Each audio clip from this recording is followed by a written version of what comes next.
my name is Lillian Sparks, and I've been in 4-H for 4 years now and showing pigs for 3. I am the current Vice President of the Washington County Livestock 4-H Club.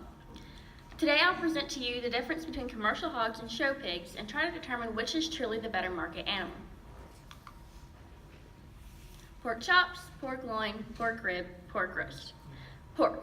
Have you ever wondered where it comes from and if you're getting the best quality?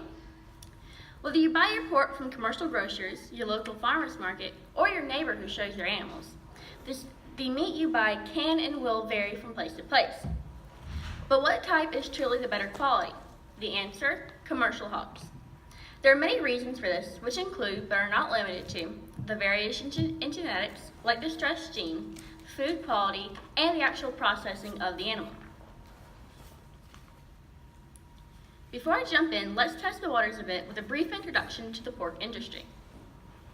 Large commercial farms didn't come about until the late 1900s to early 1910s.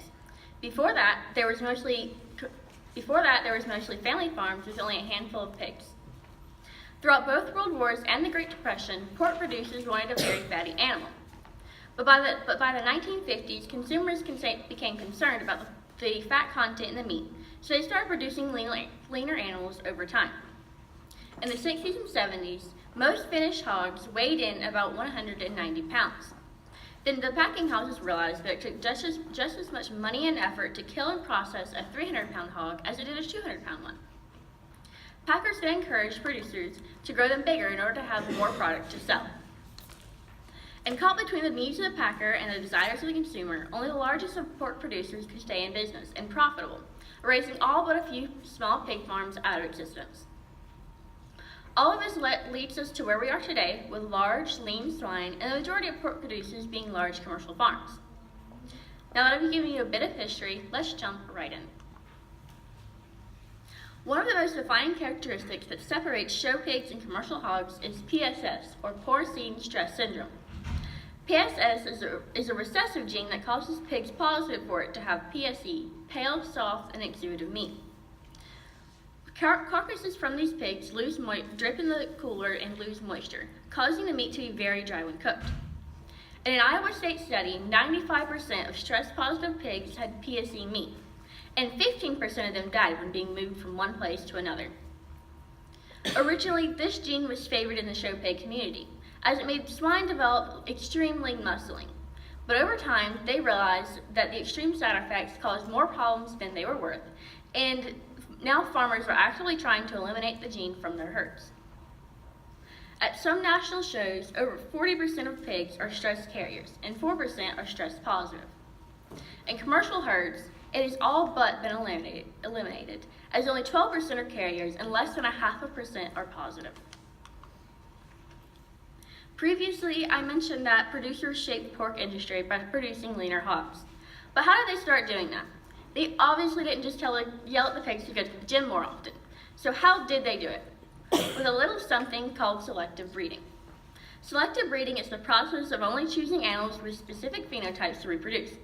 In this case, farmers chose only the naturally leaner hogs to breed. Eventually, the excessively fatty hogs were bred out of existence and arose the commercial animal that we desire today. In commercial market hogs, for the most part, only lean growth and finish, or fat, matter. Of course, structure matters to a point as well. As long as the animal can live a happy, healthy life before slaughter, free of pain, all is well. This selective breeding, or artificial selection, has also been a huge part in show pig genetics. In show pigs, everything down to the hair on their back matters to the judge. Bone structure, movement, muscling, finish, rib shape and depth, shoulder and hip width, length of body, and yes, their coat color and hair. Show pigs are bred to meet very specific standards, and sometimes these standards are so impossible they cannot be met by normal breeding.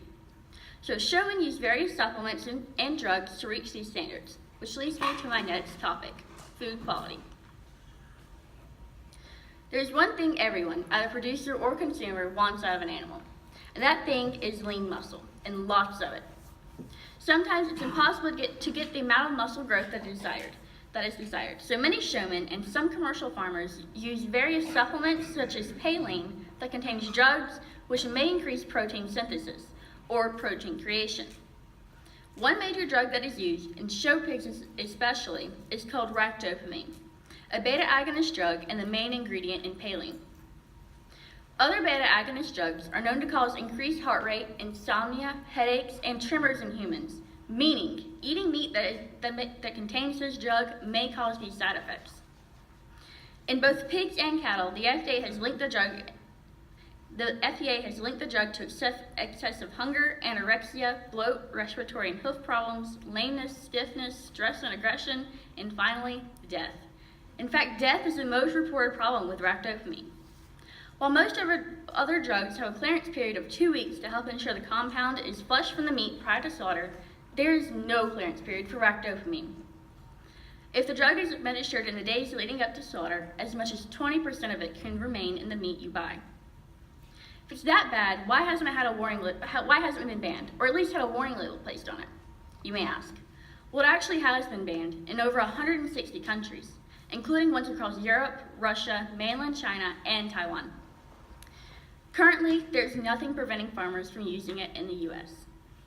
And in fact, there is a warning label placed on the paling container that reads, "Ractopamine may increase the number of injured and/or fatigued animals during marketing, not for use in breeding swine." In spite of all this, farmers, mainly those who show their stock, continue to use this product and many others like it in order to get that winning edge in the show ring. When your pig's final show or fair comes and goes, you're beyond ready to get that pig off your feed bill. You've raised that pig since it was little and you know how much it costs to feed it, and you don't want to keep paying for it.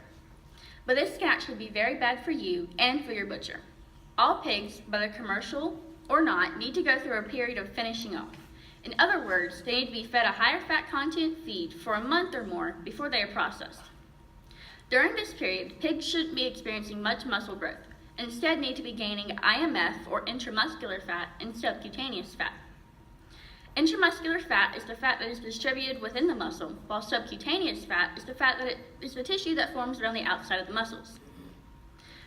Fat, in general, is what provides the moisture, tenderness, and flavor to meat, so you can see why it's very important from a consumer standpoint. But fat on a hog is very important to a butcher as well. When processing a hog, fat leaves room for slight error cutting, allows for easier cleaning, and excess fat is used to make sausage and other ground products. But as show pigs continue to get leaner, it becomes harder for butchers to process these animals. Commercial hogs, on the other hand, tend to have adequate amounts of fat and therefore are easier to process. Some may bring the argument to the table that show pigs live a much happier, healthier lifestyle, as they are usually raised in separate pens or coupled together, while commercial hogs are penned with many, many others. Show pigs get much more positive human interaction on a daily basis. Show pigs are taken out for walks every day, petted, cleaned, sometimes played with, and are treated more like temporary pets than dinner.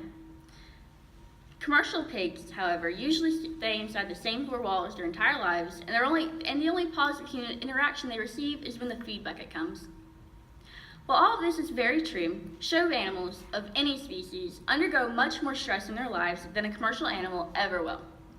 Between jackpot shows and fairs every week in far-off places, it is quite literally impossible for your pig not to get sick or stressed. After coming home from a long weekend of showing, the very first thing you must do is give your pig antibiotics to help relieve them of any cold or cough they picked up along the way. For those of you in here who have never given or seen a pig get a shot, they do not like it. Constantly giving your stock antibiotics not only destroys their natural immune system, it, especially in show pigs, causes them to get stressed. The traveling, stress, and constant stabbing with the needle can ruin the taste and quality of pork. Commercial hogs, on the other hand, do not go through the stress of traveling and injections often. They may not be given the attention that show pigs are, but they are given a very laid-back kind of life, which is better for my pork chops, I think. To sum it all up, I believe that commercial hogs are and always will be the best market animal out there. After all, producers grow what the consumer wants. And show pigs, for the most part, are only to look fancy out in the show ring. Don't get me wrong though, I still love making my pigs look amazing before going out.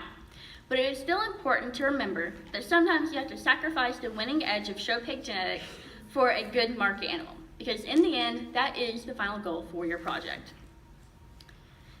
I took this stance for many reasons, including but not limited to the variations in genetics, like the stress gene, food quality, and how the animal is processed. I got my information from many online sources and personal experience. In this presentation, I provided information on the topic of show pigs versus commercial hogs and took the stance on the side of commercial hogs as the better market animal. But your opinion is just as good as mine.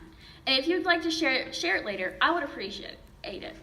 Are there any questions, comments, or concerns before I close? No? Thank you all for listening and have a great day.